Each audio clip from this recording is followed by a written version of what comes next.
In the year of COVID, you've probably become familiar with the sports term bubble, an environment created to promote the safety of those inside.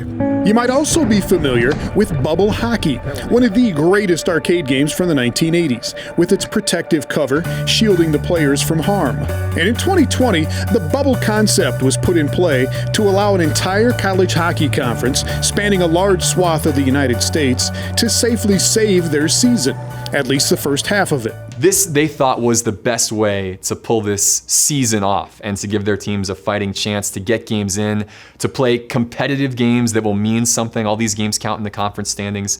The National Collegiate Hockey Conference includes teams from Colorado, Nebraska, North Dakota, Minnesota, Michigan, and Ohio. And in any other year, they would all be crisscrossing Middle America right now to play on each other's home ice. But this is, of course, not any other year. All right. December 1st, day one of the NCHC Pod. Here we go. Normally, it would take 2 months to play the first half of the NCHC season, but in Omaha, they have completed the first go-around of 38 games in 21 days. All right, so it's day 12. The guys are starting to call it pod fog. Days are running together. You don't know what day of the week it is. Teams stayed in isolation in hotels near Baxter Arena. They all quarantined in their home cities before coming to Omaha and arrived here a week early to take further precautions. Anyone who might enter the venue was frequently tested for COVID-19 during the 3-week run. No fans were allowed to attend, but you could watch every game on either NCHC TV or on Midco Sports Network. 3, 2, For years, Midco has used centralized production to televise events, which means only camera operators and engineers and announcers are on site. In Omaha, UND regulars Heinert and Jake Brandt tag teamed with Ben Holden from Michigan and Dave Starman from New York to handle the call on all the action. Every other part of the broadcast was handled remotely by the Midco crew. Producers and directors calling the shots from studios in Grand Forks and Fargo.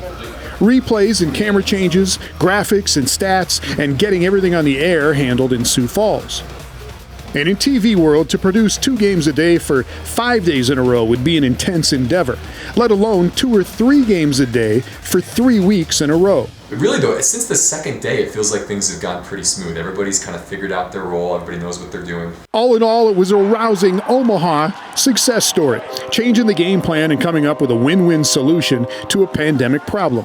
And for our guy Heinert, a husband and a father of a 1-year-old and a 3-year-old, he represents everybody involved in this 2020 experiment, those who gave up a lot of personal comfort to make it all happen. I am so incredibly thankful to have been a part of this event in some small way. I'm so proud of our Midco SN team for all the work they've done, and to the NCHC and everybody associated with the league for pulling this off seamlessly. Most of all though, I think at the end of this, I'm excited that it's over, because I miss my girls, and I'm excited to get back home and see them.